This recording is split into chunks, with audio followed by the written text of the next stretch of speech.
Greg from Florida, you're on the air. Greg. Man, we just can't get these phones right. Take my call. You got it. Hello? Yes, sir. Thanks. Hey, I just wanted to go over a few things. I was in the U.S. military. I got out in 2004. And I'll tell you, when I went to boot camp in Arizona, South Carolina, we had tons, like probably more than half the platoon was foreigners. And our entire platoon graduated from boot camp, including one foreigner who was on light duty the entire time. He didn't do any of the runs with us, none of the hikes with us, anything. It was really sad. All right, well, also, Greg, why don't you, hold on one second. I just want you to speak to that. Why don't you explain to people, Alan, how we are now being, our military is being integrated with NATO and foreign military forces for this new global system? Well, under the plan for, I think it was called Fortress America, that was in the papers maybe 3 years ago, or 2005, in fact, they said that the Canadian forces, U.S., Mexican, and other Latin American countries were already amalgamating.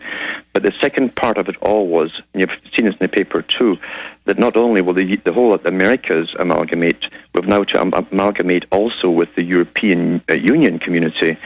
So they're creating a new world army. That's been in the press, in the European papers. A world army, and every country will send members to be part of this world army. So this is all part of it. It's a multicultural force.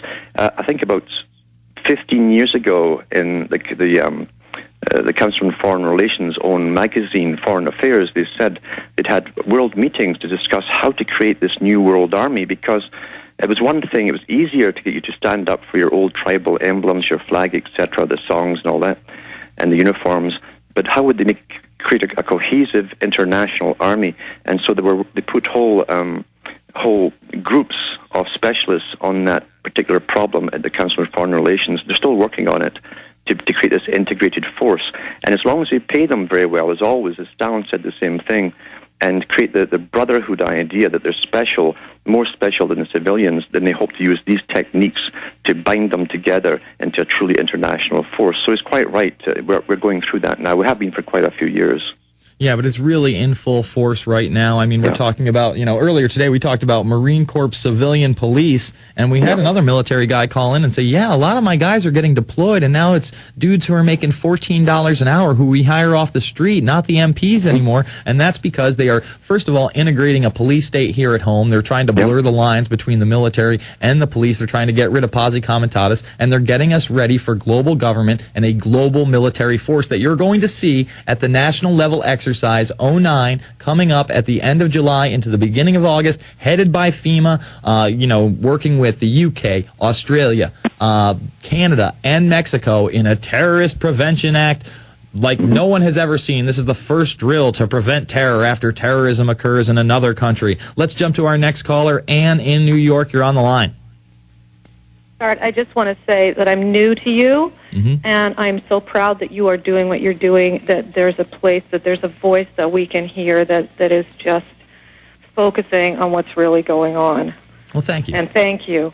And I want to touch on three things. I'm going to be real quick. I'll share this with you. I have 2 different passports plus a green card, and I was recently robbed, and I had to go and get my state ID back.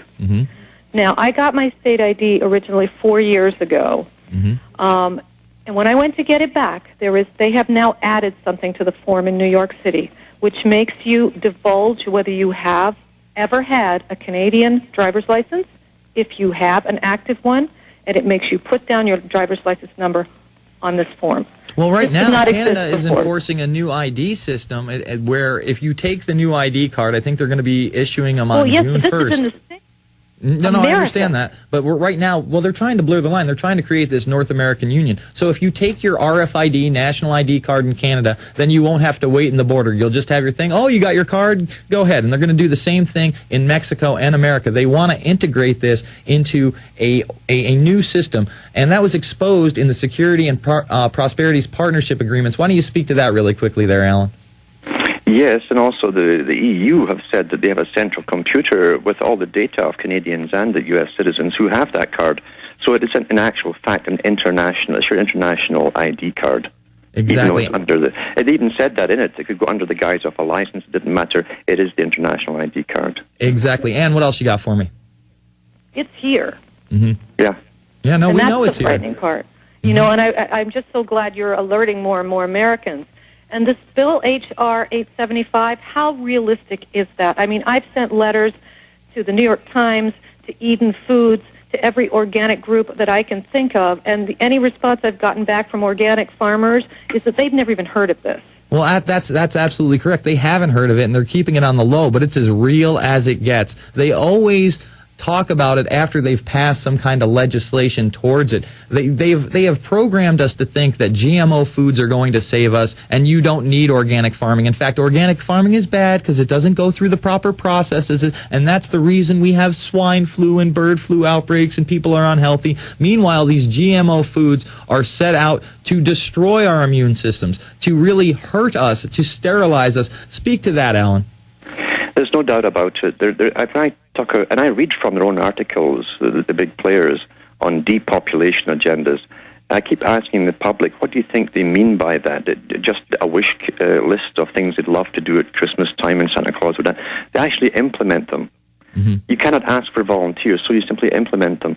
And you're quite right with the GMO food. I mean, look at all the guys behind Obama.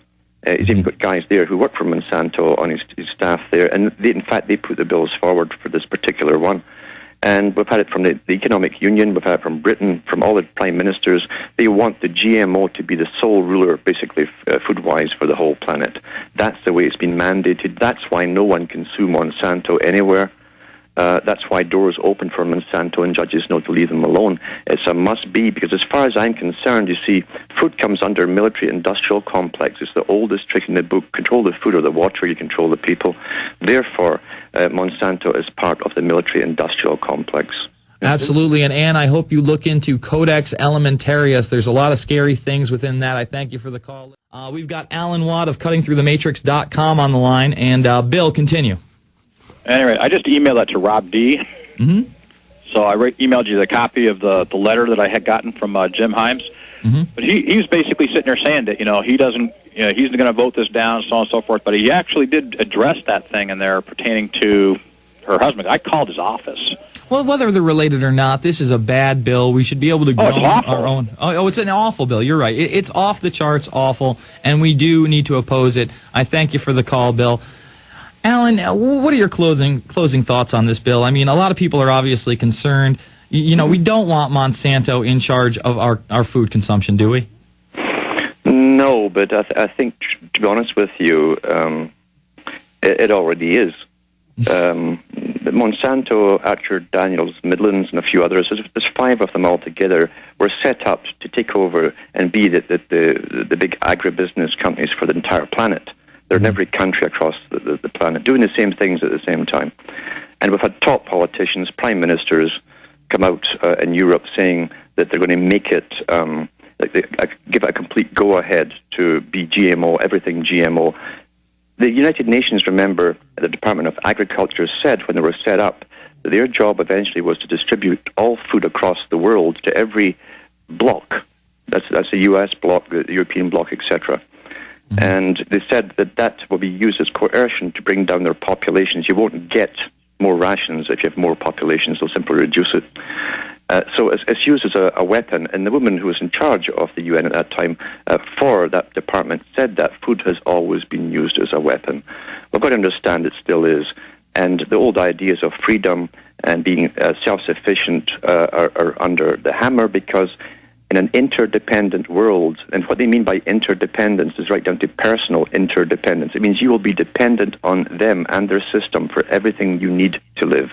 Exactly. No more individualities, no more individual human rights, and that's why they put that in that WHO document, so that they can quarantine you, vaccinate you, and kill you if they want. That's the bottom line. Alan Watt, thank you for joining us. The website is CuttingThroughTheMatrix.com. Remember, the rebroadcast starts in about 90 seconds. We talked about the census GPS. We talked about the flu vaccine. We talked about the internet dying, the cyberbullying bill, the Cybersecurity Act. We talked about the Bilderberg documents that have recently leaked and admit that they They created the Euro, folks. All this stuff and more on the rebroadcast in about 90 seconds. If you missed any of it, we got stories at prisonplanet.tv and Infowars.com.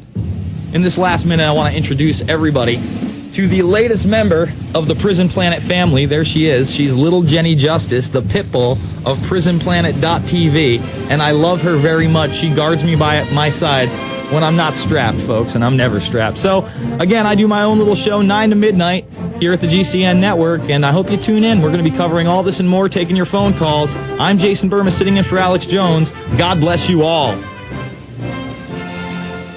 Thank you for listening to GCN. Visit GCNlive.com today.